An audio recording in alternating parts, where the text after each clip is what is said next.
하나님의 말씀은 요한계시록 12장 1절과 2절입니다. 요한계시록 14장 1절과 2절 말씀 제가 봉독해 올리겠습니다. 하늘에 큰 이적이 나타났으니 한 여인이 해로 옷 입었고 다른 그녀의 발밑에 있으며 머리에는 12별이 있는 면류관을 썼는데 아이를 뵌 그 여인이 상고로 울부짖으며 출산하려 함으로 아파하더라. 아멘. 우연의 일치가 돼가지고 여러분이 이 뭐 오전 예배도 12장 하더니 오후에도 이렇게 하느냐 이렇게 여러분이 생각할 수 있는데 우연의 일치가 아니고 오전 예배는 금년도에 우리에게 신앙 목표를 뭐 주셨습니까? 어린 양 예수의 생명으로 충만하는 거죠. 어린 양 예수의 생명으로 충만한다는 것은 이 어린 양이 어떤 겁니까? 어린 양은 제물되는 거죠. 그죠?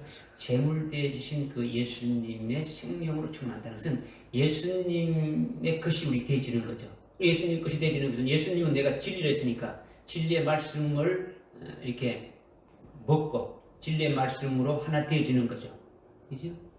그렇게 되면은 그 진리 안에서 우리가 그 진리의 말씀대로 살아가는 자가 되지 않습니까? 그죠? 그런데 오전에 우리가 예수 그 말씀이나 뭐 이 말씀이 똑같이 않는 생각하는데 우리가 오전에 주로 이렇게 말씀드렸던 거는 금년도 그 신앙 목표에 어린 양 예수의 생명으로 이렇게 일치되고 하나 되기 위해서 이때를 분별하라는 것이고 이때를 분별했으면 어떻게 하라고요? 그 다음에 준비하라는 거죠. 준비를 해야 되는데 깨어서 준비를 해야 되는데 어떻게 깨어서 준비를 하느냐? 지금 이때가 어떤 때냐라는 것을 깨닫고 이때에 이 마지막 환란이 되기 전에 이때에 우리가 어떻게 해야 될 것인가를 말씀하신 것이 이제 이 12장의 말씀을 통해서 우리가 깨달아 온 거죠. 그죠? 그래서 지금 오늘날 이때가 바로 헤이븐 여인이 아주 출산을 위해서 상고를 치르는 그런 과정을 지금 겪고 있다는 것을 우리가 지금 말씀을 상고를 했고 그 다음에 이 요한계시록 1장부터 이렇게 쭉 우리가 이렇게 쭉 강의를 해가오는 거는 작년부터 이렇게 쭉 오게 되죠. 그죠? 그렇게 해서 지금까지 온 거예요. 특별히 뭐 건너뛰어가지고 12장 한다는 게 아니고, 그죠? 그렇게 하다 보니까 어떻게 됩니까? 일치가 되어진 것이지. 그렇다고 일치가 되졌다 해가지고, 똑같은 말씀을 또 여러분에게 전가하는 건 아니에요. 하나님 주시고 성령이 주시는 것은, 오전에서 우리에게 주시는 말씀은 또 거기에 대해서 또 핵심적으로 이렇게 주시는 말씀이 있고, 오후에 우리에게 강의로 얘기해 주실 때는 또 우리에게 또 분명하게 또 뭔가를 주시는 말씀이 있더라는 거죠. 그죠? 본질은 같지만, 내용의 본질은 같지만은 특별히 우리에게 주시는 것이 있으니까 여러분이 그런 의미에서 사모하는 마음으로 또 이렇게 또 은혜를 받으시기 바랍니다. 1절에 하늘에 큰 이적이 나타났으니 한 여인이 해로 옷 입었고 다른 그녀의 발밑에 있으며 머리에는 12별이 있는 면류관을 썼는데 이렇게 지금 말씀하는데 요한계시록에는요 이적이 3번 나와요. 몇 번 나온다고요? 3번 나오는데 12장 1절에 나오고 12장 3절에 나오고 이건 우리가 오전 예배하면 깨달은 적이 있죠. 그죠? 근데 그 다음에 15장 1절에 또 나와요. 뭐 이적이나 표적이나 같은 그 번역상인데 그 세메이온이라 헬라어로 세메이온이라 해가지고 같은 그 말씀이에요. 그죠? 그래서 3번 나오는데 12장 1절에 나오는 이적은 하늘의 큰 이적으로 헤이븐 여인이 그 5절에 보면은 사내 아이를 낳는다라는 거죠. 그죠? 헤이븐 여인이 사내 아이를 낳는다는 것은 하늘에 있는 하늘나라에 있는 엄청난 이적이라는 거죠. 이것이 하나님께서 주님 재림 전에 있게 될 아주 대환란 가운데서 아주 성도들을 이기게 하실 역사니까 아주 큰 이적이라는 거죠. 그러니까 뭐냐? 환란이 시작되기 전에 헤이븐 여인으로 이긴 자를 이렇게 낳게 해서 환란 가운데서 들어가게 되면은 그들로 하여금 아주 이기게 하는 그런 역사를 하실 것을 쭉 이렇게 나타내는 것이 큰 이적이라는 거예요. 여기서 하늘이라는 것은 장소적인 그 천국 하늘나라를 말하는 것이 아니라, 물론 장소적인 것도 하늘나라지만 여기서 말하는 것은 하나님 나라를 말하는 거죠. 하나님 나라. 장소 천국도 하나님 나라지만은 예수 믿고 심령 천국이 이루어진 자들도 하나님 나라가 이루어진 것이라는 거예요. 이들이 바로 뭐라는 겁니까? 교회를 말하는 거죠. 교회. 그러니까 교회도 하나님의 나라예요. 교회의 머리가 누굽니까? 예수 그리스도고, 그 교회의 몸된 지체들은 교회죠. 그죠? 교회. 이게 좀 다른 말로 하면 여러분들이 교회라면 이 유형적인 건물을 말하는데, 유형적인 건물은 아니에요. 그죠? 교회라는 것은 바로 그리스도와 하나 된 예수 그리스도를 믿는 자들을 말하는 거죠. 그죠? 그것을 이제 교회라고 하는 거죠. 그런데 헤이븐 여인이 옷을 입었다라는 것은, 이것은 하나님 나라에서 있게 될 일인데, 즉 교회에서 아주 하늘나라에 큰 이적이 있다라는 거죠. 하나님이 교회를 통해서 큰 이적을 나타내신데, 무슨 교회를 통해서 나타내시느냐? 헤이븐 여인을 통해서 나타내신다라는 거죠. 헤이븐 여인을 통해서. 이거를 지금 계시하고 있는 거예요. 이거를 좀 정확하게 여러분들에게 말씀드린다면, 여러분 자신, 나와 여러분들 자신에 해당된다라는 거죠. 이 교회의 어떤 건물이나 어떤 이념적인 어떤 교회를 말하는 것은 아니다라는 거죠. 헤롯 옷 입은 여인이라는 것은 인격체로서 교회를 말하는 거예요. 아주 많다. 그러니까 여러분이 예수 믿고 구원받은 자로서 아주 어렵게 됐다는 표로 뭘 보여줍니까? 성령을 보여주시죠. 성령이 와 계시는 것이 바로 뭡니까? 우리 몸이 뭐 됐다는 거예요? 하나님의 전이 되었다. 성전이 되어졌다라는 거죠. 하나님이 와 계시는 거죠. 그래서 물론 이 큰 의미에서는 이와 같은 우리가 이 교회라고 이렇게 할 수 있지만, 또 적은 의미에서는 여러분들 자신이 뭡니까? 아주 교회다. 이것을 이제 또 이제 깨달을 수가 있는 거죠. 그러니까 교회의 구성원이 사람이니까 사람이 아주 교회가 되어지는 거죠. 그런데 그 사람에게 아주 큰 이적이 있다. 하늘에 큰 이적이 있다라는 것은 장소 어떤 천국, 이렇게 뭐 천당을 말하는 것이 아니라 교회가 하나님 나라인데, 교회 안에 하나님의 어떤 큰 이적이 일어나게 된다. 이것을 지금 말씀하는 거예요. 지금 여러분들이 오전 예배 때 이미 4번이나 거쳐서 이렇게 말씀을 쭉 이렇게 들어왔으니까, 뭐가 좀 이렇게 이해하기는 처음 딱 듣는 것보다는 좀 그래도 아마 여러분들이 왜 이렇게 되어지는 것인가를 알 수가 있더라는 거죠. 그죠? 그런데 한 여인이 헤롯 옷 입었다 해가지고 여인이 등장하잖아요. 그죠? 여인이 등장하는, 여인이 뭘 말하는 겁니까? 요한계시록 1장과 2장과 3장에서 교회가 나오는데, 4장 1절부터는 그 요한계시록 그 22장 15절까지는 교회라는 두 글자가 없어요. 그러니까 교회가 없으니까 그 교회가 아주 휴거되었다라고 세대주의자들이 주장하는 거예요. 이게 1, 2, 3장까지는 교회가 쭉 나오면서 교회에 대해서 말하는데, 12장 그 1절에서 12장 아니고 4장 1절에서 이리로 올라오라 이렇게 하는 것이 교회가 하늘로 올라간 것이다. 그래서 그것이 교회가 아주 휴거된 것이다. 이렇게 주장한단 말이에요. 그런데 이미 우리는 4장에서 깨달았지만 4장 1절에 그 말씀은 휴거된 것을 말하는 것이 아니라는 거죠. 사도 요한의 몸은 밤모습이 있는데, 사도 요한에게 이리로 올라오라 한 것은 사도 요한의 그 영을 성령 안에서 이렇게 올려서 이렇게 보게 한 거죠. 성령 안에서 보게 한 거예요. 그러니까 4장 1절 이후로 교회라는 글자가 없으니까 어디로 간 것처럼 보이지만은, 지금 또 계시록 12장 1절에 여인이 나타났는데, 이 여인이 바로 교회됨을 계시하고 있는 거죠. 요한 계시록에 두 여인이 나오는데, 하나는 12장 1절에 헤롯 옷 입은 그 여인으로 이기는 교회이고, 또 하나는 17장 1절에 보게 되면 많은 무리에 앉은 창녀, 음녀가 나오지 않습니까? 그죠? 이것도 음녀도 여자입니까? 남자입니까? 여자족이죠. 그러니까 이렇게 무리에 많은 앉은 여자는 배도한 교회를 말하는데 이렇게 교회가 없어진 것이 아니라는 거예요. 그러니까 뭐 배도한 교회가 아니고 환난 날에 승리해서 이긴 자의 교회가 되든 교회는 있더라는 거예요. 지금 교회 있다는 거죠. 그래서 22장 16절 한번 보십시오. 22장 16절. 22장 16절. 읽어보십시오. 예수는 교회들에 관한 이런 일을 너에게 증거하기 위하여 나의 천사를 보내었노라. 아멘. 예, 거기까지. 여기 보니까 22장은 요한계시록에 뭐에 해당되는 겁니까? 결론이죠. 결론에 해당되는 중에서 최종적으로 말씀하시는 게 뭡니까?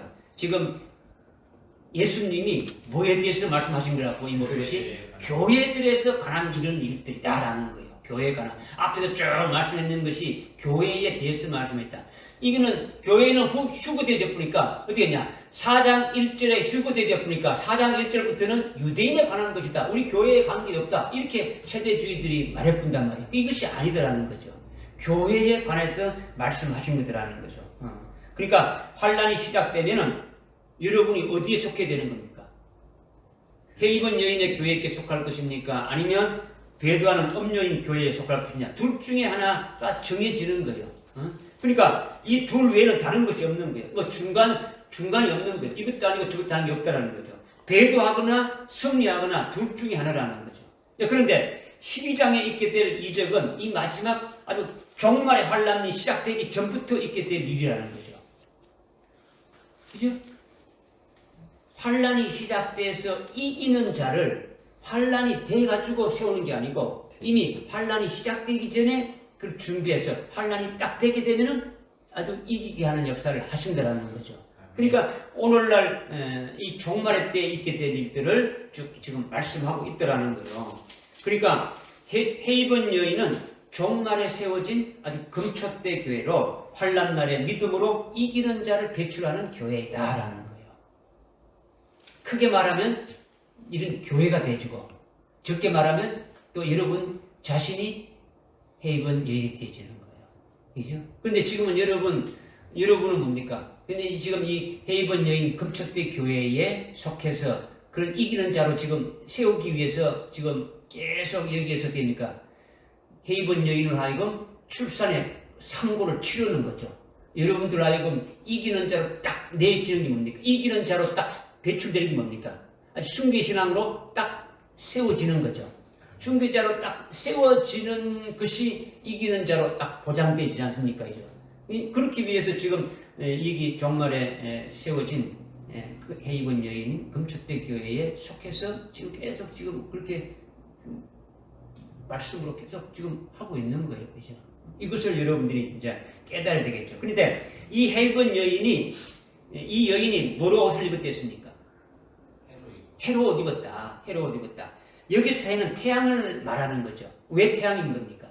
여기서 왜 태양이라고 해로 옷 입었다 있는 해가 왜 태양이라고 우리가 말할 수 있습니까? 이 여인이 어두운 밤을 비추는 광명인 달을 지금 밟고 있지 않습니까? 그죠? 달을 밟고 있고 머리에는 뭐가 있습니까? 12별의 멸관을 섰다고 말씀하고 있으니까 해는 당연히 뭐가 되겠습니까? 태양이 되어지는 거죠. 뭐 이렇게 왜 이것이 해냐 이렇게 묻기 전에 이미 우리는 이 말씀 전체 구절을 보면 안다라는 거죠. 그런데 태양은 실제로 옷을 입을 수 있습니까? 없습니까? 없잖아요. 그죠? 실제로 태양 가까이 와도 어떻습니까? 불에 타 죽지 않습니까? 뜨거운데, 그죠? 그러니까, 옷을 입을 수 없는데, 옷을 입었다 하니까 도대체 이 해가 뭐가 있냐. 그래서 10편 84편 11절에 보니까 여호와는 해라고 하는 거죠. 해다. 구약의 여호와는 신약의 예수님이니까 예수님이 해다라는 거죠. 그런데 예수님이 또 어떻게 말씀했느냐? 나는 진리다 했지 않습니까? 그죠? 내가 곧 길이요 진리다 했지 않습니까? 그러니까 해는 진리라는 거예요. 진리를 말하는 거예요. 그러니까 해로 옷 입었다는 것은 뭐로 옷 입었다는 겁니까? 진리로 옷을 입었다는 거죠. 한마디로 진리로 옷을 입은 교회다라는 거죠. 진리로 옷을 입은 교회. 그러니까 이것이 여러분들에게 직접 해당되는데 여러분이 해 입은 여인인 아주 금초대 교회에 속한 자라고 믿는다면 그렇다면 여러분 자신이 해를 입었느냐 이거죠. 즉 진리를 입었느냐라는 거죠. 이 문제가 되는 거죠. 여러분이 해를 입었느냐, 진리를 입었냐는 여러분에게 진리를 옷을 입었느냐 이렇게 이제 이렇게 묻게 되면은 뭐 보통 뭐 입었다고 이렇게 답을 할 거 아닙니까, 그죠? 그렇다면 정말 하나님 보시기에 합당한 그런 기준에서 입었느냐라는 거죠. 하나님 보시는 기준에서 입어야 이기는 교회가 될 수 있지 않습니까, 그죠? 해입은 여인이 통해서 배출되는 자는 이기는 자를 배출하니까 해입은 여인의 교회는 이기는 그 진리의 말씀으로 대체된다는 거죠. 그냥 여러분이 입었다고 생각을 하고 그냥 착각으로 나는 입었어 이렇게 될 수가 된다면 그건 해로 옷 입었다고 볼 수가 있습니까, 없습니까? 없는 거죠, 그죠? 그냥 생각으로 착각으로 내가 입었다고 생각하는 것이 되죠. 그건 아니더라는 거죠. 그러니까 해 입었다라는 게 뭔지 우리가 좀 잘 깨달을 필요가 있다라는 거죠. 해로 옷 입은 것은 무엇으로 옷 입었다고요? 진리로 옷 입었다. 그러면 무슨 진리로 옷을 입었느냐라는 거죠. 성경에 있는 모든 말씀이 다 하나님의 말씀이니까 진리죠. 진리지 않습니까? 그죠? 진리인데 그럼 어떤 진리로 입었느냐라는 거죠. 그러나 모든 하나님의 말씀이 다 진리지만 그 중에서도 최고의 진리가 있는데 그것이 바로 뭐냐? 그거는 우리가 소망하는 주님 재림에 관한 말씀이라는 거죠. 주님 재림에 관한 거. 요한계시록의 전체가 주님의 재림에 관한 예언의 말씀이라는 거죠. 재림하실 주님에 관한 말씀으로 옷을 입었다 이렇게 볼 수 있는 거죠. 그렇단 말이죠. 진리의 말씀으로 옷을 입었다라는 것은 바로 주님이 다시 오시는 그 재림에 관한 말씀으로 옷을 입었다 이렇게 되는 거예요. 그렇다면 주님의 재림에 관한 말씀이 뭐냐? 나하고 직결이 되는 것이 뭐냐? 재림할 주님을 맞이할 수 있는 말씀이라는 거죠. 그 말씀은 재림 주님을 맞이할 수 있는 말씀. 그렇다면 예수를 믿으면 재림하신 주님을 신랑으로 다 맞이할 수 있습니까? 맞이할 수 있는 게 아니죠. 그죠? 예수를 믿는다고 그리스도의 신부가 다 되는 것이 아니다라는 거죠. 문제는 뭡니까? 희고 깨끗한 세마포 옷을 입은 자만이 아주 그리스도의 신부가 되어서 재림하시는 그 신랑 예수님, 즉 어린 양의 혼인잔치에 이렇게 참여하는 것이 되지죠. 그런데 희고 깨끗한 옷은 어린 양의 신부의 옷이라고 요한계시록 19장에서 정의해주고 있지 않습니까? 아주 숭배한 자에게만 희고 깨끗한 세마포 옷을 준다고 요한계시록 6장 11절에서 말씀하고 있으니까 숭배한 자들이 재림하실 그 주님을 신랑으로 맞이한다라는 거죠. 그죠?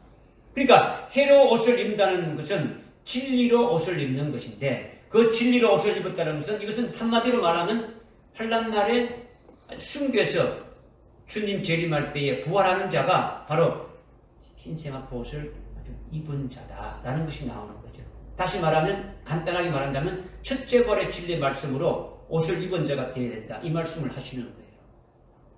무슨 말씀인지 지금 깨달아집니까? 네. 지금 해 입은 여인인데 해로 옷을 입었다는 이 뭔가를 우리가 이제 요한계시록에서 말씀하고 있으니까 요한계시록 특별히 말씀하신 뭔가를 지금 깨닫는 거예요. 그러니까 첫째 벌의 진리 말씀으로 옷을 입었다는 게 도대체 그건 뭐냐?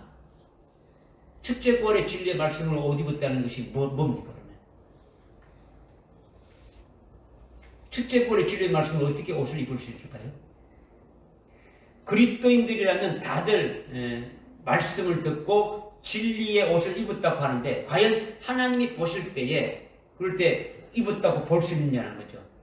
과연 그렇게 진리의 말씀으로 옷을 입었다면 환난날에 이길 수 있느냐라는 거죠. 근데 그렇지 않다라는 거죠. 라오디게아 교회처럼 아주 스스로 착각 속에 빠져 있는 자들이 대부분이지 않느냐는 거죠. 라오디게아 교회가 계시록 3장에 보면 어떻게 했습니까? 나는 부유하고 부자다. 나는 부족함이 없다 했지 않습니까? 그런데 주님 볼 때 너는 아주 가난하고 가련하고 너는 헐벗었다. 아무 입은 것이 아니더라는 거죠. 주님이 보실 때에 뭐 옷을 벗고 있다 그러면은 이거는 아주 뭐 착각 속에 빠져 있는 것이 아니냐. 그리스도를 신랑으로 맞이할 신부로 세워지는 것을 소망하며 사는 자는 아주 기본적인 것부터 되어야 되겠죠.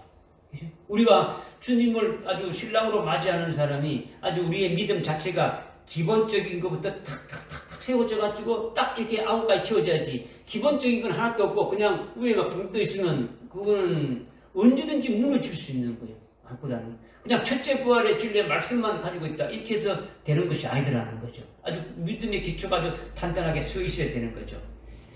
이것은 여러분들에게 아주 뭐 수없이 말씀을 드렸어요. 이 진리의 말씀으로 우리가 먼저 세워져야 되는데 이 진리의 말씀이 뭐냐? 이 진리란 뭐냐? 여러분이 세례를 받았습니까? 안 받았습니까?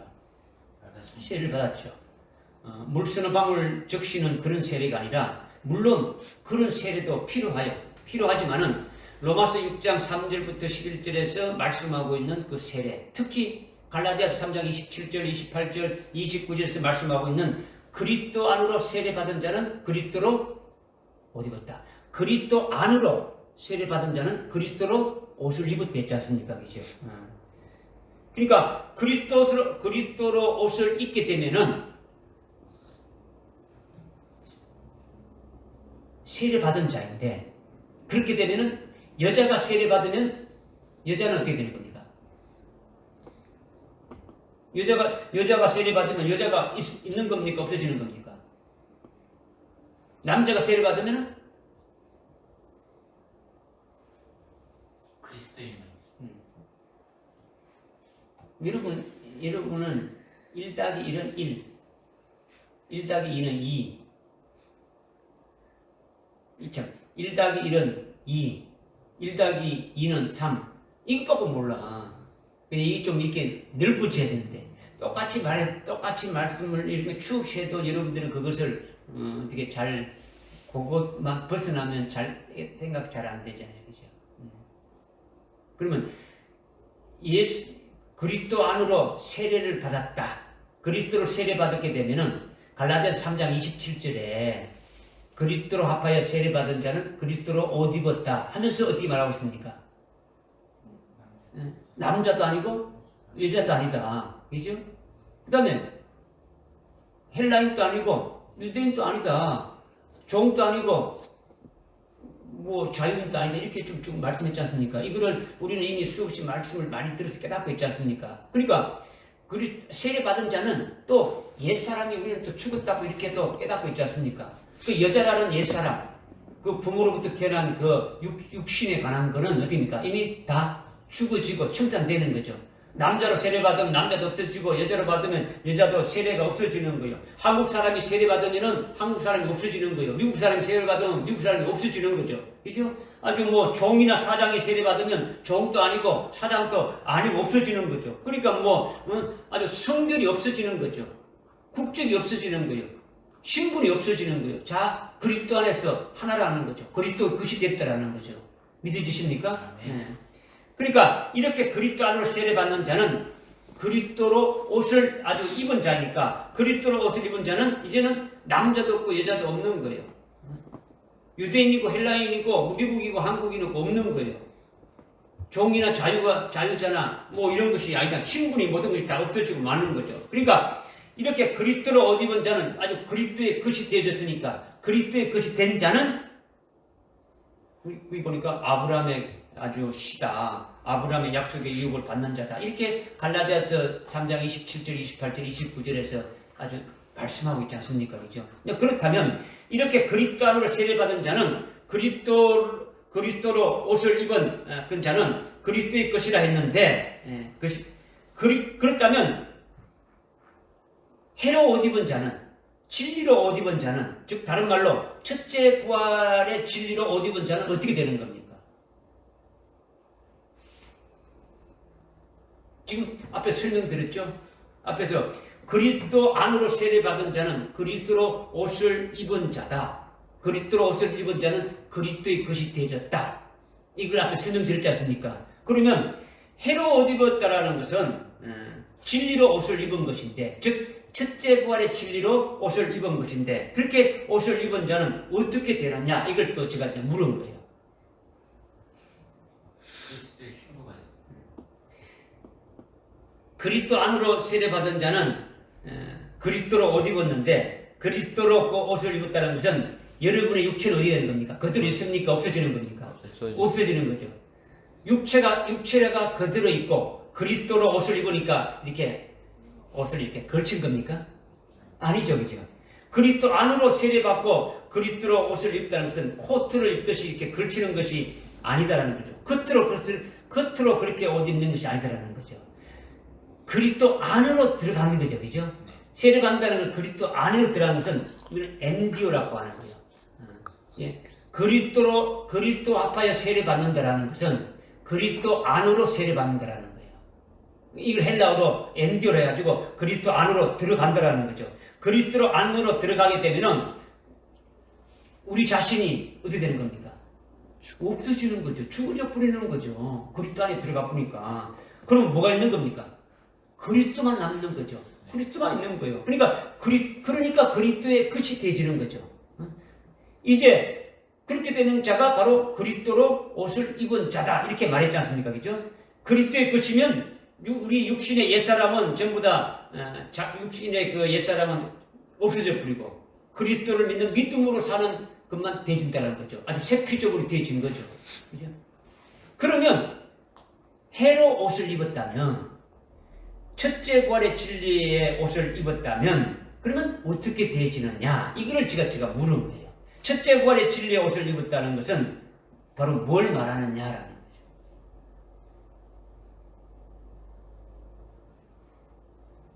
첫째 부활의 진리의 말씀으로 옷 입었다는 건 첫째 부활의 진리 안으로 어떻게 됩니까? 들어간 거죠. 첫째 부활의 진리만 남는 거죠.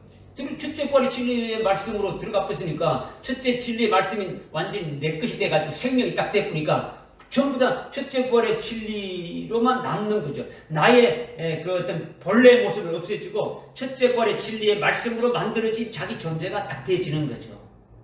우리가 그리스도의 것이 딱 되듯이 그리스도와 합하여 세례 받은 자는 그리스도의 것이 되듯이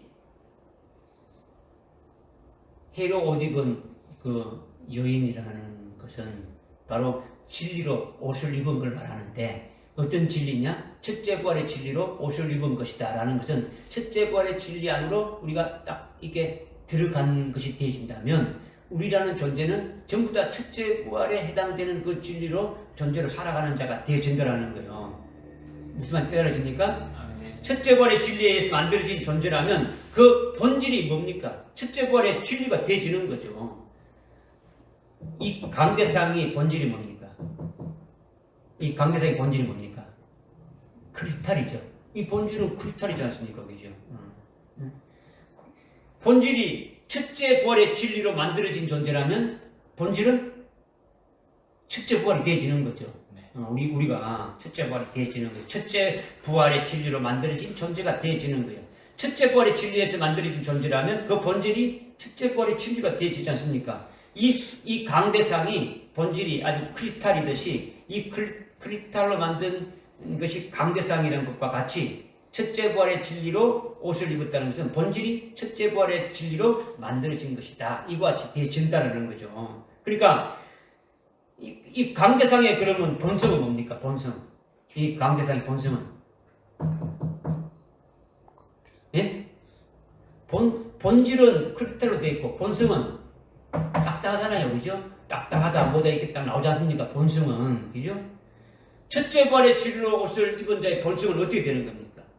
첫째 부활의 그 진리의 성격이나 그의 성품으로 이렇게 나타나는 거죠. 하나님의 본질은 뭡니까?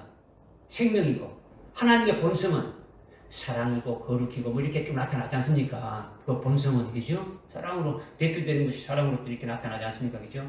그러니까 여러분이 첫째 부활의 진리의 말씀으로 아주 옷을 입은 자라면 여러분이 첫째 부활의 성품으로 아주 바뀌어지게 되진다라는 거죠. 거기 여러분들 요한계시록 14장 1절부터 4절까지 쭉 보게 되면은 그 14만 4천이 시온산에 써 있는데 그 자격이 나오지 않습니까?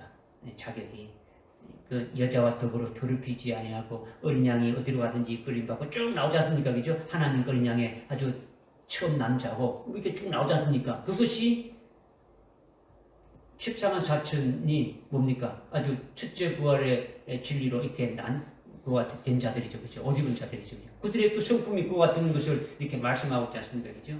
그러니까 여러분의 성품이 뭐 이렇게 내성적이고 뭐 제대로 뭐 이렇게 여러분들이 말을 잘 못한다 할지라도 첫째 부활의 진리로 옷을 입은 자라면 그런 것이 없어지고 첫째 부활의 진리를 아주 증거하는 것이 되고 기뻐하는 그와 같은 생명으로 바꿔지게 되어진다는 거죠. 왜? 그 말씀으로 완전히 꽉 이렇게 차게 됐으니까. 오늘 오전에 그들이 12장 10절과 11절에 그들이 어떻게 이겼겠습니까? 어린 양과 자기들이 증거한 말씀으로 이겼댔지 않습니까? 그죠? 자기들이 증거한 말씀이라는 것은 자기 속에 생명이 된 것을 증거한 거예요. 그러니까 자기들이 증거한 그 첫째 부활의 진리의 말씀으로 꽉 차 있는데 그것을 증감으로 말미암아 죽임을 당했다라는 거죠. 그죠? 그러니까 여기 지금 헤롯 입은 여자는 첫째 부활의 진리의 말씀으로 완전히 이렇게 딱 이렇게 아주 생명되어 있으니까 그 생명된 것이 바로 자기가 옷을 입은 것이 되어졌으니까 결국은 그렇게 되면 그것을 증거할 수밖에 없는 거죠. 아주 그것을 최고로 아주 행복을 느끼면서 어디 가든지 누구를 만나든지 어느 때든지 이것을 증거하는 것이 되어지는 거죠. 이것이 헤롯 입은 것 같이 첫째 부활의 진리의 말씀으로 옷 입었다라는 것이 바로 이것을 말씀한다라는 거죠. 한마디로 첫째 부활의 진리의 말씀이 여러분에게 아주 생명이 되어 있어야 된다. 이것을 지금 말씀드리는 거예요. 그러니까 다시 말하면 헤롯 입은 여인이라는 것은 간단히 말하면 첫째 부활의 진리로 옷을 입은 자라는 거죠. 주님 재림에 관한 예언의 말씀으로 인하여 자기가 그것이 아주 생명이 되어지고 그것으로 만들어진 자가 아주 새로운 아주 존재가 됐다. 아주 첫째 부활의 진리의 말씀에 의해서 완전히 아주 새롭게 아주 되어진 그와 같은 자다. 자기가 첫째 부활의 진리의 말씀이 되어진 것이다라는 거죠. 그러니까 그리스도 안으로 세례를 받으면 그리스도로 옷 입은 것이 그리스도의 것이 된 것처럼 똑같다라는 거죠. 아주 첫째 부활의 진리의 말씀으로 되어진 자기가 되어져야 된다. 이것이 헤롯 옷 입은 여인이다라는 것을 말씀하시는 거죠. 믿어지십니까? 네. 그러니까 옷 입었다라는 것은 그냥 어떻게 옷을 아주 걸치는 것이 아니라 옷 입었다는 것은 그리스도로 옷 입었는 것인데, 그러니까 그리스도 안으로 이렇게 들어가는 것이 걸치는 것이 아니라 옷 안으로 들어가서 자기는 없어지고 그리스도로 아주 꽉 차지는 것이 이게 그리스도로 옷 입는 거죠. 이와 똑같이 첫째 부활의 진리의 말씀으로 옷 입었다는 것은 첫째 부활의 그 진리의 말씀으로 자기 속이 아주 꽉 찬 것을 말하는 거죠. 꽉 찼으니까 거기는 자기라는 그 사람은 뭘로 되어지는 겁니까? 자기라는 사람은 첫째 부활로 진로 만들어진 그 완전히 만들어진 그런 존재가 되어져야 된다는 거죠. 그러니까 자기의 어떤 그 본질, 자기의 어떤 본성은 첫째 부활의 진리의 특성만 나타나게 되어진다. 이거예요, 그죠? 그것을 소망하고 그것을 나가면서 계속 그렇게 되어지는 거죠. 예전에는 영적 수준이 어린아이와 같았는데 이제는 첫째 부활의 진리의 말씀을 옷 입게 되니까 아주 거침없이 자기 속에 첫째 부활의 진리의 말씀으로 생명된 그것이 아주 나타나게 되니까 첫째 부활의 진리로 아주 사는 자의 모습의 특성이 나오는 거죠. 그러니까 얼마든지 자기 속에 있는 것을 증거하면서 아주 그 생명길로 아주 달려갈 수 있는 것이 되어지는 거죠. 믿어지십니까? 이것을 말씀하는. 그러니까 우리 교회는 첫째 부활의 진리의 옷을 입혀주는 일을 지금 계속하고 있는 거예요. 여러분에게 첫째 부활의 진리의 말씀의 옷을 입혀주고 있는 거죠. 그죠? 그래서 결국은 헤롯 여인이 낳는 그 사내 아이가 결국은 종말의 환난 날에 아주 이기는 자로 이렇게 세우는 것인데 이것을 하고 있다는 거예요. 여러분이 언제 옷을 입을지 모르지만은 아주 계속 기다리고 있는 중이죠. 아주 출산의 상고를 지금 겪고 있는 거예요. 잘 안 하는 것이 여러분이 눈에 보이지 않는 정도로 이렇게 되어지는데 하여튼 주님이 시작하셨으니까 그것을 아주 이룰 때까지 계속 나가는 거예요. 안타깝지만. 그래서 여러분들이 여인이 헤롯 옷 입었다는 것이 뭔지 아주 이성적으로 이렇게 아는 것이 아니라 아주 여러분의 어떤 성령으로 아주 깨닫고 믿으라는 것, 이것이 뭔지를. 그래서 여인이 헤롯 옷 입었다는 것이 내가 바로 헤롯 옷 입은 것이 되어야 되겠구나. 이것을 여러분이 믿으라는 거죠. 깨달으라는 거죠. 깨닫고 믿으라는 거죠. 이제 내가 아니고 되는 제3자가 아니고 내가 해 입은 여인으로 옷을 입은 자가 되어야 되는 것을 말씀하고 있구나. 이제 이걸 말씀하신다는 거예요. 깨달아서 여러분에게서 이루어져야 한다는 거죠. 그렇게 되도록 뭐 사모하고 기도해 나가야 되지 않겠습니까? 깨달으시죠, 그죠? 쉽게 생각한다고 쉽게 여러분을 이해하시기를 닦고 깨닫게 한다고 자꾸 말하니까 더 복잡해집니까? 네? 더 어려워요?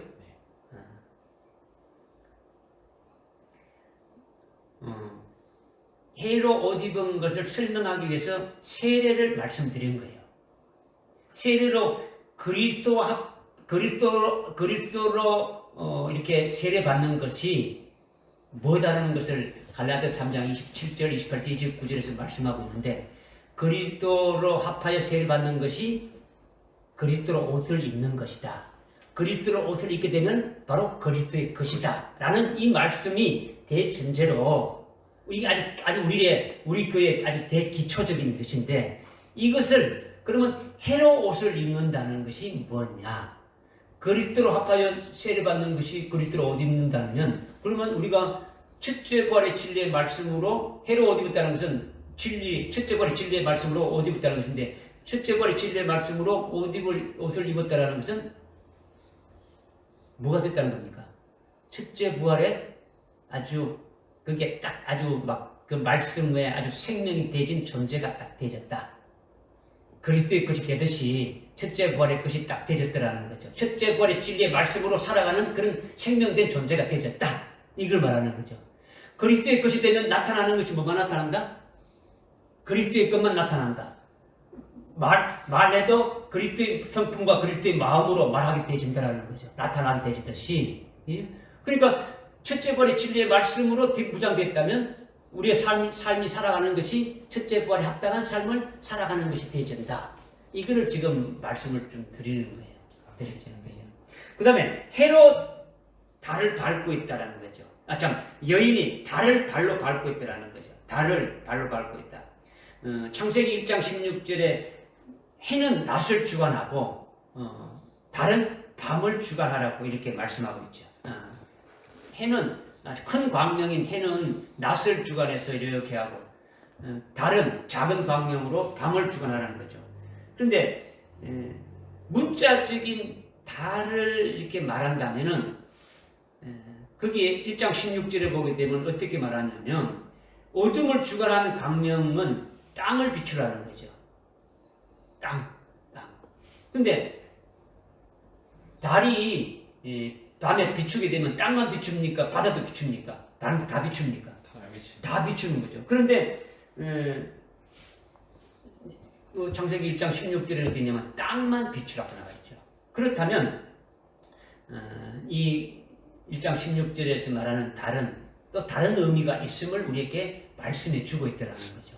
아까 해라는 것도 이제 하늘에 떠 있는 그런 해라는 것이만 딱 된 게 아니고 우리에게 영적인 것으로 무엇을 말씀해 주기 위해서 하신 거라는 거죠. 그러니까 어둠에 있는 땅은 죄악 세상에 빠져 있는 하나님의 자녀를 말하는 거죠. 어둠 속에 자기 속에 어둠이 있는 것, 자기 속에 죄가 있는 것, 자기에게 어떤 문제가 있는 것을 드러내 가지고 이렇게 나오게 하는 것이 바로 빛을 달로 밤의 어둠을 밝혀내는 것인데 그와 같은 것이 우리 속에 어둠이 있고 우리 속에 죄가 있는 걸 드러내는 걸 뭘로 하는 겁니까? 뭐로 드러내는 겁니까? 여러분이 죄를 지었다는 것은 어떻게 하면 알 수 있습니까? 내가 죄인이라는 걸 어떻게 알 수 있어요? 네? 어떤 법에 의해서? 율법에 의해서. 그렇죠. 율법에 의해서. 율법과 계명에 깨닫게 되면은 죄가 있는 걸 알죠. 이와 같이 율법과 계명이 뭐라고요? 달이라는 거죠. 달. 해는 아까 뭐랬습니까? 진리다. 그러니까 율법은 죄를 깨닫게 해주고 그 진리이신 예수님께로 인도하는 것이 율법이에요. 밤에 어둠에 있는 자들을 그러니까 지금 이런 캄캄한 어둠에 있는 그 낮과 밤을 말하는 밤이 아니라 우리 심령에 어두웠던 그와 같은 자들을 아주 달인 율법의 빛을 비춰서 그들로 하여금 햇볕 가운데로 빛 가운데로 진리 가운데로 나오게 해서 그들로 하여금 햇빛을 받고 자라게 하는 거죠. 달빛을 받아서 자랍니까? 햇빛을 받아야 자라는 겁니까? 햇빛을 받아야 자라는 거죠. 이제 그렇게 하는 것이 아주 율법이라는 거죠. 그러니까 율법으로 죄를 깨닫게 할 뿐만 아니라 아주 어둠에 속한 걸 알게 해가지고 어둠에서 회개하고 아주 돌이키게 할 수 있는 거죠. 이것이 달이라는 거죠. 그 달은 바로 율법이고 계명을 말하는 거예요. 그런데 구약의 모든 사람들이나 예수님 오실 당시에 그때에 이스라엘 사람들은 율법과 계명인 달에 대롱대롱 매달려 있었단 말이에요. 율법에 속해서 살았다는 거죠. 율법에 매여 살았다는 거죠. 율법에 매여서. 그러니까 율법에 완전히 매여서 율법이 주장하는 속에서 살았다는 거죠. 왜 뭐냐? 율법은 어떻게 했습니까? 율법은 만약에 여러분들이 십계명이라면 십계명에 살인한 자는 어떻게 했습니까? 죽이라. 죽이라. 그다음에 가난한 자도 죽이라. 이렇게만 알고 여러분이 알고 누가 이런 가늠하는 행위를 했다. 저는 죽어야 된다. 이렇게 여러분이 정죄하고 이렇게 한다 그러면 이거는 뭡니까? 율법에 매여 있는 자다. 율법인 발을 밟고 있는 자가 아니고 율법에 그냥 대롱대롱 매달려 있는 자와 똑같다라는 거죠. 그죠? 그러면 우리는 지금 예수 그리스도를 믿고 예수 그리스도의 것이 되어졌지 않습니까? 그죠? 예수 그리스도의 것이 된 우리에게는 율법이 필요할까요? 필요하지 않을까요? 필요합니다. 필요하죠. 네. 그러면 필요하다는 것은 어떤 면에서 필요한 겁니까? 죄를 알게. 율법에 매여 있는 자는 그 율법에 대해서 정죄해서 죽이는 거죠. 그러니까 예수님 당시에도 그 율법에 매여 있는 자는 가늠하는 자를 데리고 와가지고 돌로 쳐 죽게 된다고 이렇게 주장하고 있지 않습니까? 그죠? 근데 우리는 이제 그리스도 안에서 그리스도의 것이 된 자에게는 율법이 그러면 그렇게 필요 없느냐? 주님이 오셔서 율법을 다 이뤘다고 했는데 그럼 율법이 필요 없느냐? 오늘 그리스도의 것이 된 우리들에게도 율법은 여전히 뭡니까? 필요하다는 거죠. 그죠? 어떻게 필요하냐? 그 율법이 우리에게 아주 살리는 법이 되고 영법이 되어진다는 거죠. 율법이 없으면 안 되는 거예요. 그죠? 살리는 법이고 영법이 되어진다는 게 뭡니까? 율법을 통해서 죄를 깨닫게 하고 깨달으면 어떻게 합니까? 회개하고 하나님 앞으로 주님 앞으로 돌이키고 나오게 하는 거죠. 그렇기 때문에 율법이 어떻습니까? 우리의 영을 어떻게 한다고요? 살리는 영이 되어진다는 거죠. 영법이 되어진다는 거죠. 믿어집니까? 그러니까 지금 헤입은 여인이 헤로 옷 입은 여인이 그 여인이 헤로 옷 입고 있고 달은 어떻게 밟고 있다고요? 달은 발로 밟고 있다는 거죠. 그러니까 발로 밟고 있다는 것은 율법에서 자유하는 법이 되어지고 있는 거예요. 정죄해서 죽이는 법이 아니고 자기 살리는 영법이 되고 아주 신령한 법이 되고 있음을 말씀하고 있는 거죠. 무슨 말씀인지 깨달아집니까? 이것을 여러분들 깨닫는 것이 아주 중요한 거예요. 이것을 깨닫지 못하게 되면은 아무것도 아니죠.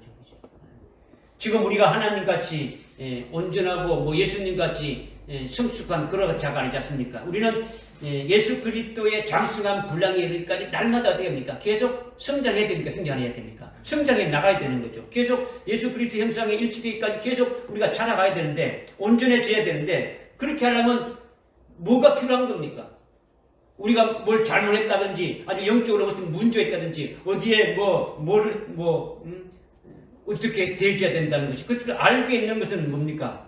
우리 예수 믿는 그리스도인 그 영적인 존재에게 나에게 아주 율법이라는 그 영법이 있어야 된다는 거죠.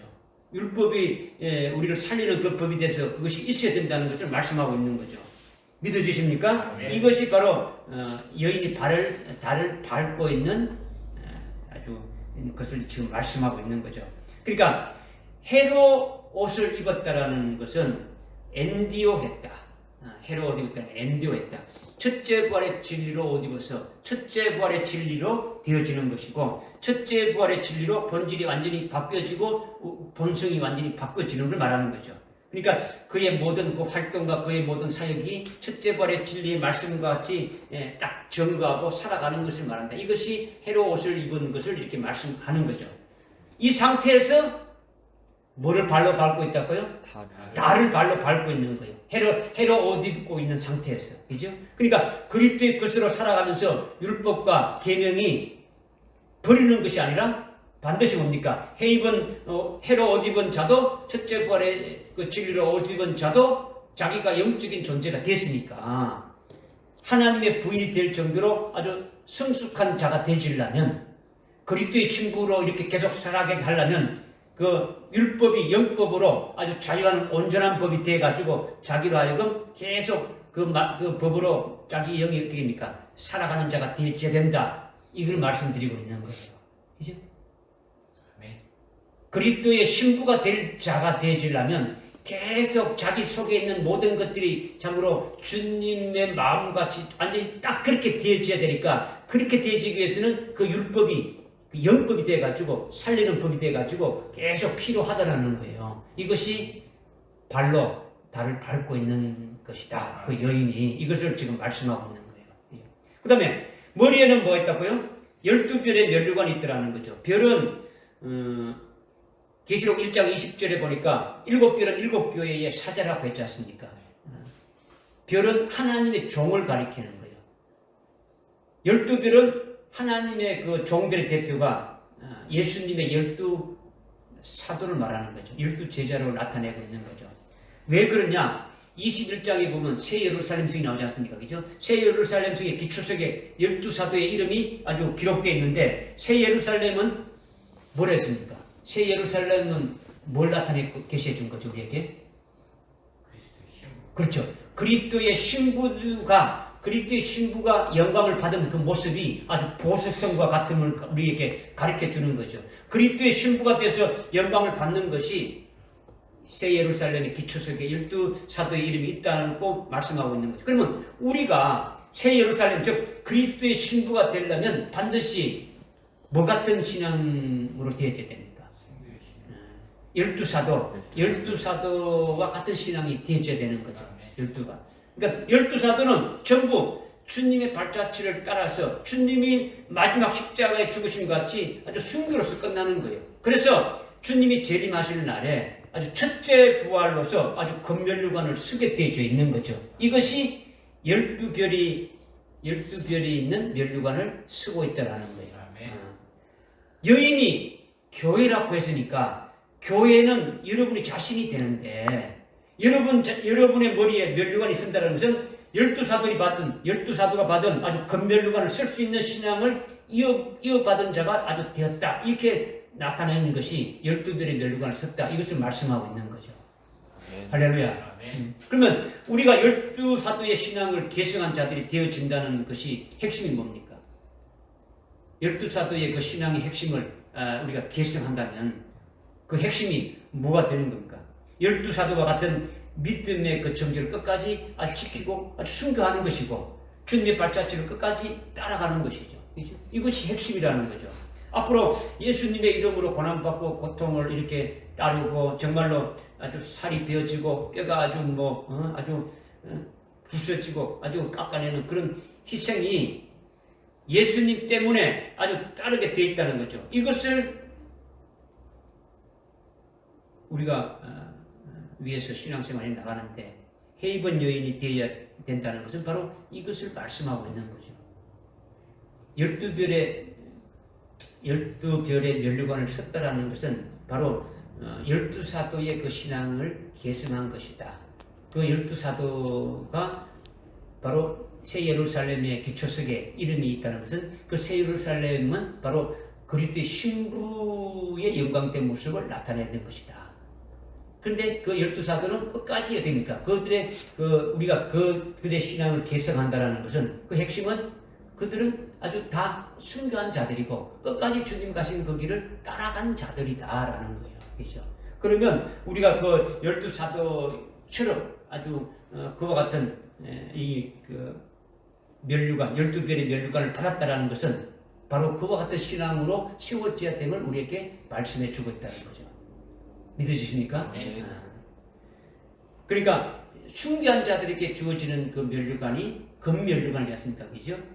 그러니까 거기에 지금 12별의 면류관이라는 것은 바로 그와 같은 것을 우리에게 지금 말씀해 주고 있는 거죠. 그러니까 정말로 우리가 신앙생활하면서 예수 때문에 받게 될 그 고난과 고통이 이렇게 되는데 이제 그런 이제 신앙을 하게 되는데 해로 옷을 입은 여인이 되어야 되는 것은 바로 그것을 말한다는 거죠. 즉 12별의 멸류관을 쓴 해 입은 여인의 신앙이 바로 그런 것이다. 이것을 우리에게 이제 말씀해 주고 있는 거죠. 깨달으십니까? 아멘. 이건 여러분들이 지금 뭐 우리가 이 12장의 첫째 시간에 이미 다 우리가 오전 예배 때 통해서 말씀을 아주 구체적으로 깨달았지 않습니까? 그죠? 이거를 여러분들이 그냥 다시 한번 묵상해 보면 뭐 여러분들이 또 쉽게 또 이해할 수 있는 거죠. 그 다음에 2절에 아이를 뵌 그 여인이 상고로 울부짖으며 출산하라고 함으로 아파하더라 했죠. 아이를 뵌 여인이 출산을 위해서 상고로 아파서 견디지 못하고 아주 뭐 괴로워하고 있단 말이에요. 해 입은 여인이 누구를 했습니까? 교회를 말하는 했죠. 그죠? 마지막 그 종말의 때에 세워진 금초대 교회가 바로 해 입은 여인이 그 교회다라는 거죠. 이것을 좀 또 다르게 말하면 해 입은 여인이 교회인데 그 교회가 바로 오늘 우리 자신이 되어진다라는 거죠. 믿어집니까? 그러면 해 입은 여인이 아주 출산을 위해서 상고를 치는데 출산하게 되면 뭘 낳습니까? 철장 근세를 가진 사내 아이를 낳는 거죠. 좀 다른 말로 뭡니까? 이기는 자가 배출되어지는 거죠. 환난 날에 이기는 자가 배출되어지는 거예요. 환난이 시작되어지게 되면은 이기는 자들이죠. 거기는 이기는 자라는 것은 아주 순교로 이기는 자들이고 순교하는 성도들 말하고 환난 날에 쓰임받는 남녀 종들을 말하는 거죠. 그죠? 그렇다면 지금 상고로 출산하기 위해서 상고를 치른다는 것은 해산의 고통을 치른다는 것은 지금 출산을 했다는 겁니까? 아직 하지 못하고 있는 겁니까? 하지 못하고 있는 거죠. 그러면 상고의 고통을 치른다는 것은 그만큼 쉬운 겁니까? 어려운 겁니까? 어렵다라는 거죠. 그리고 지금 여러분들의 지금 이 모습, 여러분들의 지금 이렇게 계속 뭐 이렇게 쭉 없이 말씀하는데 여러분이 막 아주 순교신앙에 아주 목숨 딱 걸고 이렇게 세워지는 것이 딱 되어졌다면 뭐 일찍 죽인다 어린 양의 생명증이 딱 명령이 돼가지고 그 뒤로는 뭐 어느 누가 말해도 딱 보장돼가지고 그 길로 가게 되는데 그렇지 않는 여러분들의 모습을 볼 때 참 아주 상고를 엄청나게 지금 치르고 있다는 것을 여러분이 봐야 되는 거죠. 그걸 여러분 자신을 통해서도 봐야 된다는 말이죠.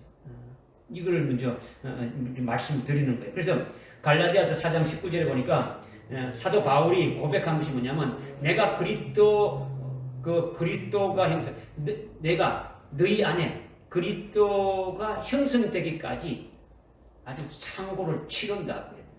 해산의 고통을 치른다는 거죠. 사도 바울이 갈라디아 교인들에게 아주 복음을 증거했는데 이 복음을 증거해가지고 그들이 완전히 딱 그 복음에 딱 서기까지 해산의 수고를 한다라는 거예요. 그러니까 완전히 딱 세워지게 되면은 아주 믿음으로 완전히 신앙으로 딱 복음으로 딱 세워지는 자가 딱 되면 남는 것이 되는데 그렇게 하기 위해서 됩니다. 계속 갈라디아 교회 교인들에게 계속 말씀을 증거해가지고 하고 있던 근데 그것을 아주 해산의 그 고통을 치른다고 이렇게 말씀하고 있는 거죠. 너희 안에 그리스도가 형성될 때까지 그리스도가 아주 딱 그리스도의 것이 될 때까지 그 해산의 수고를 한다라는 거예요. 그죠? 그러니까 지금 해 입은 여인이 해산의 고통으로 아주 수고한다는 것, 괴로워한다는 것은 갈라디아 교인들에게 심령 속에 아주 그리스도가 형성되기까지 사도 바울이 그렇게 아주 해산의 수고 있는 것 같이 똑같이 그런 고통을 지금 말한다라는 거예요. 그죠?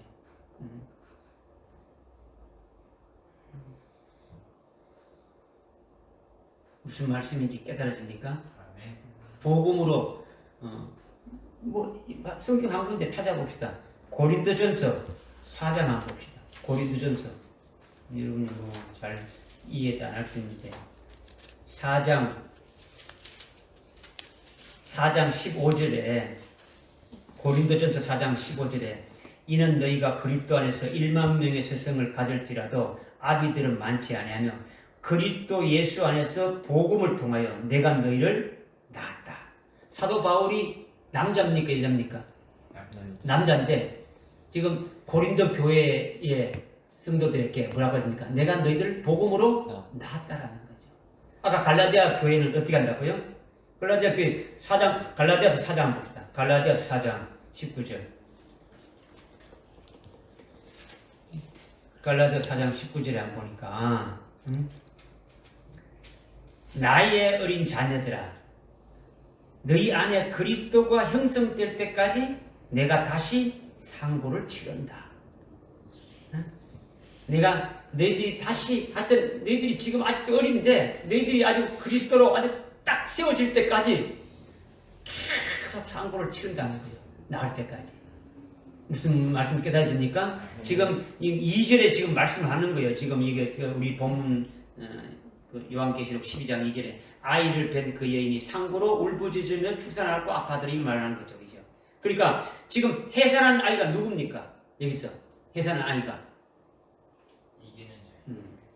지금 5절에 그 12장 5절에 그 여인이 산에 아이를 낳는데 이 아이는 모든 민족을 철장으로 다스릴 자라 했지 않습니까? 그죠? 철장으로 다스릴 자라는 거죠. 요한계시록을 강의하고 설교하는 그 많은 목사님들이 해로 옷 입고 머리에 12별을 쓴 여인은 마리아를 말한다.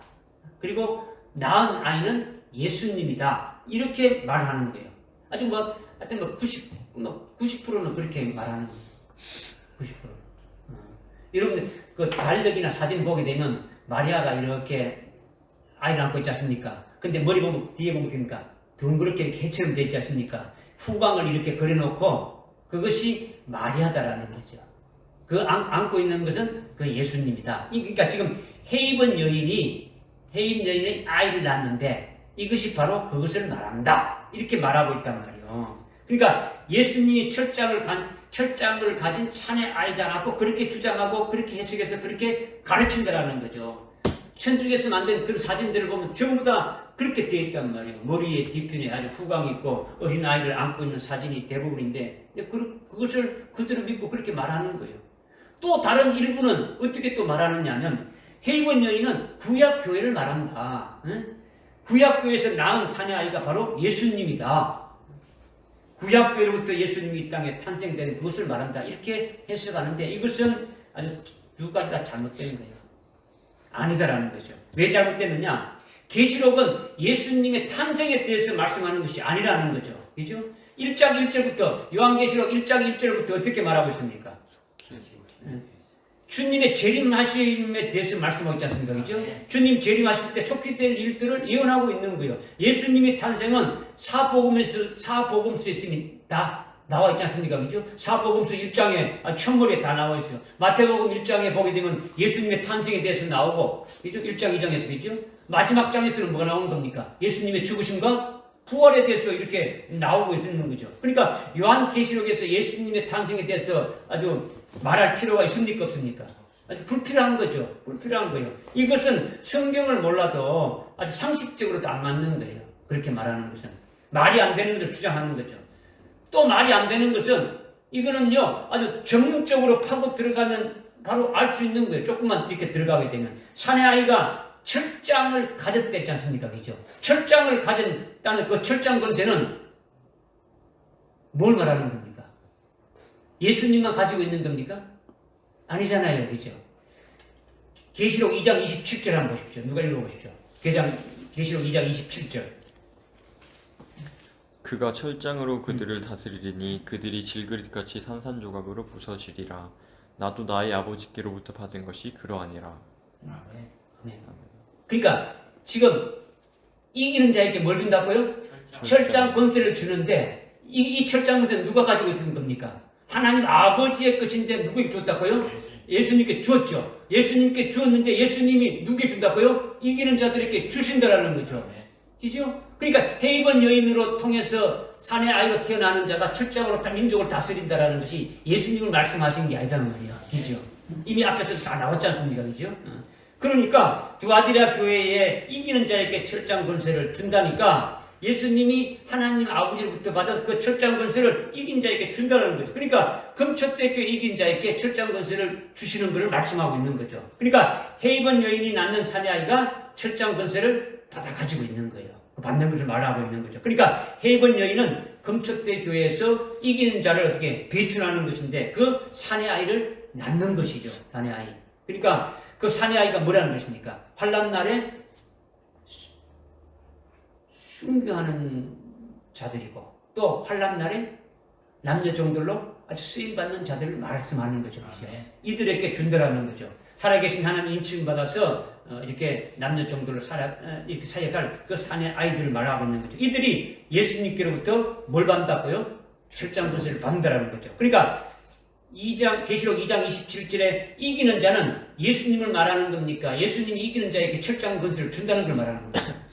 이기는 자에게 철장 권세를 준다는 거죠. 그러니까 예수님이 금초대 교회에서 배출되는 이기는 성도들에게 철장 권세를 준다. 이 말씀을 좀 하고 있는 거예요. 그러니까 헤이번 여인은 마리아가 아니에요. 한국 교회가 90% 이상이 그렇게 믿고 있고 목사님들이 그렇게 말씀하고 있는 거예요. 그죠?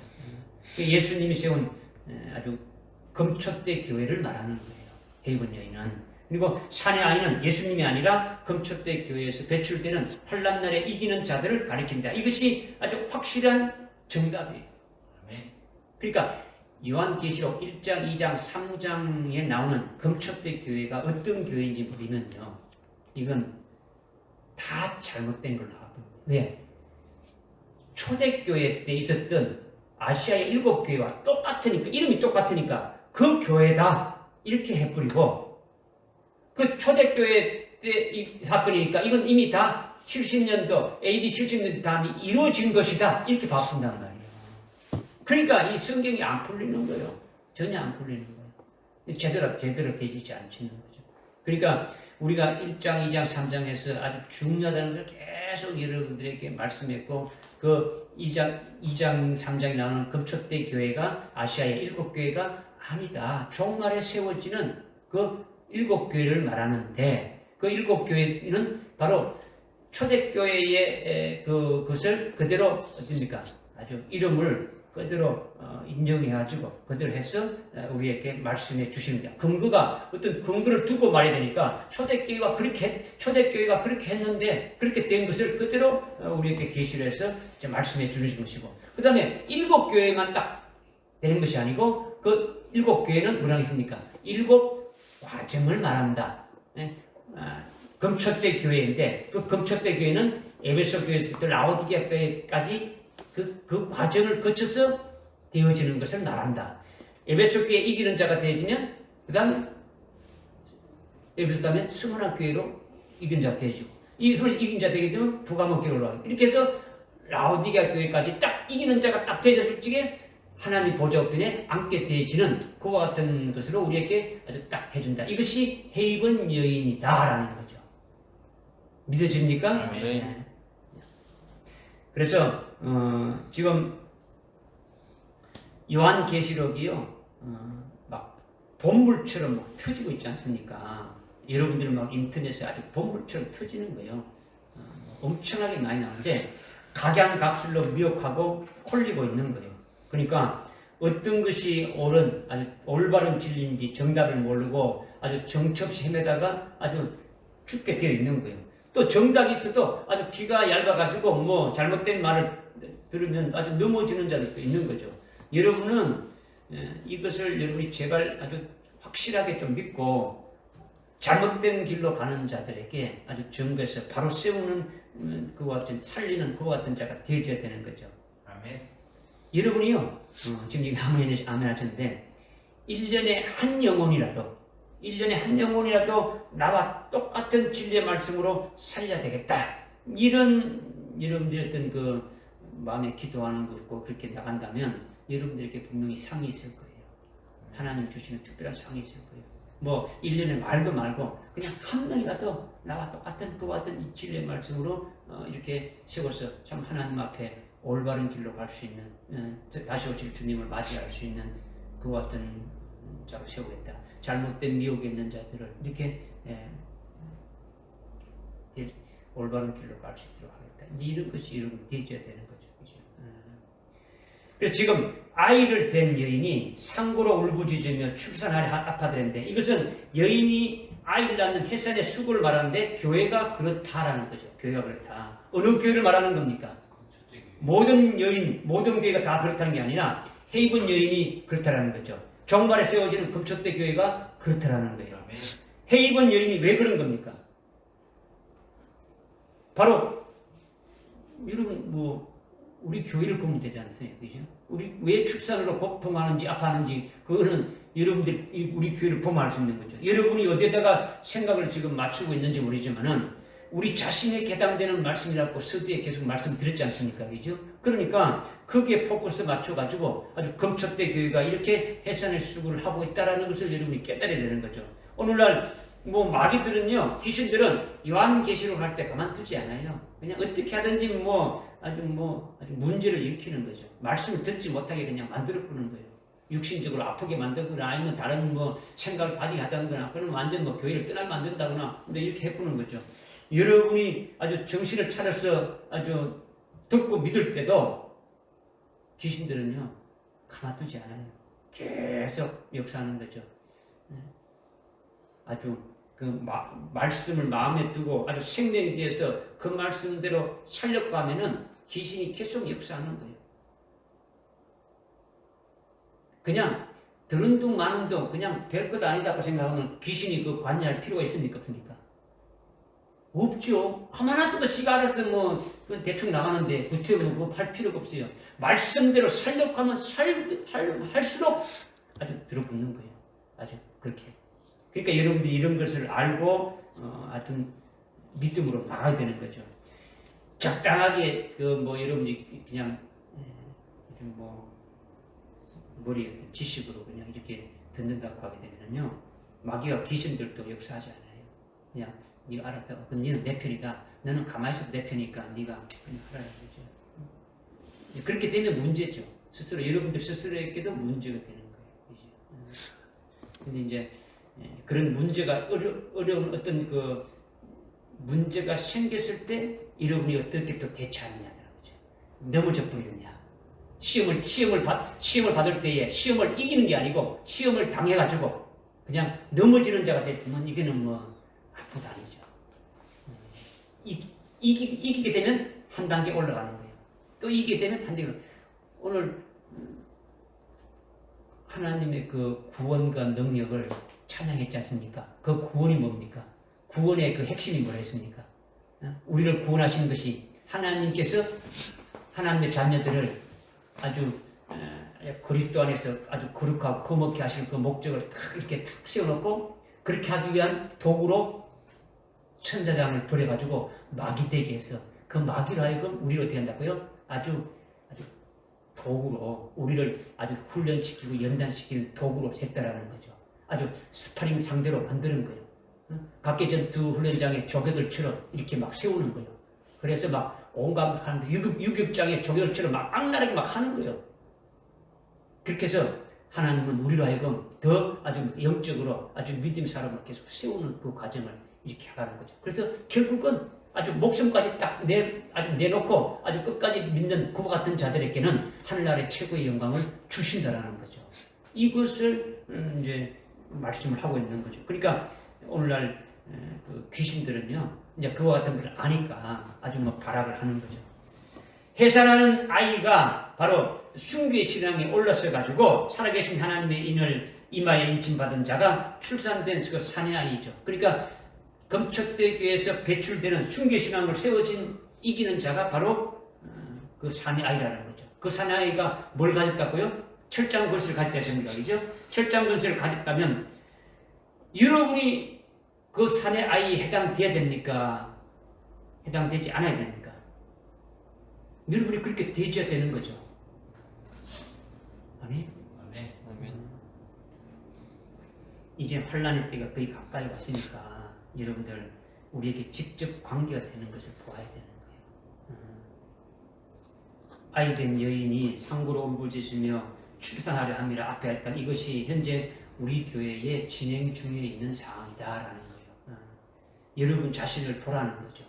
우리 교회의 상황을 보라는 거죠. 순교의 신앙으로 세워져야 하는데 보라는 거죠.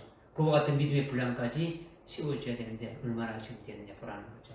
여러분의 진리의 말씀을 받을수록 악한 영들은 여러분들 그렇게 하지 못하도록 아주 가만히 있지 않을 거예요. 아주 영적인 세계는요 늘 깨어있어야 되는 거예요. 깨어있어야 돼요. 아주 믿음이 정진될 수 있도록 기도하면서 아주 땀 흘리고 아주 뭐 노력하는 결단이 있어야 되는 거예요. 그렇게 없으면은요 여러분은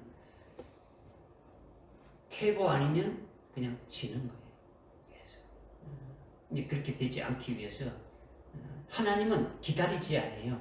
그 때만 되면 됩니까? 순교자의 수가 딱 채워지면 끝나는 거예요. 뭐 그게 뭐 우리가 들어간다고 뭐 보장되어 있는 게 아니잖아요. 우리는 단지 지금 뭡니까? 후보자에 들어가는 그 수준에 있는 분이 없잖아요. 그렇죠? 그러니까 우리가 그 자리에 들어가기까지 우리가 어떤 믿음으로 어떤 신앙으로 달려가야 되겠냐는 거죠. 그러니까 해 입은 여인이 누구고 그 여인이 출산하렸고 아주 심히 아파하고 고통하는 것이 도대체 무엇냐? 그 여인이 그 결국 해산에서 산의 아이를 낳는데 산의 아이가 누구냐? 뭐 이런 것들을 우리가 깨닫고 여러분들 속에 아주 해 입은 여인이 낳은 이기는 자가 될 수 있도록 아주 기도하고 아주 뭐 사모하면서 달려가야 되지 않느냐? 이것을 1절과 2절 말씀에서 우리에게 주신 거예요. 아멘. 기도합시다. 하나님 아버지 참으로 감사합니다. 오늘 저희들에게 또 요한계시록 12장 1절 2절 말씀을 통해서 해 입은 여인이 아주 출산하기 위해서 아주 상고를 치른다는 이것이 무엇인지 아주 말씀하시면서 해로 옷 입었다는 것과 발로 밟고 있다는 것과 12별의 면류관을 쓰고 있다는 이것이 아주 구체적으로 또 무엇인가를 우리에게 깨닫고 알게 해주셨사오니 저희들이 이것을 깨달았다면 믿고 생명이 돼서 이 믿음 가운데 저희들이 설 수 있도록 인도해 주옵소서. 예수님의 이름으로 기도드리옵나이다. 아멘.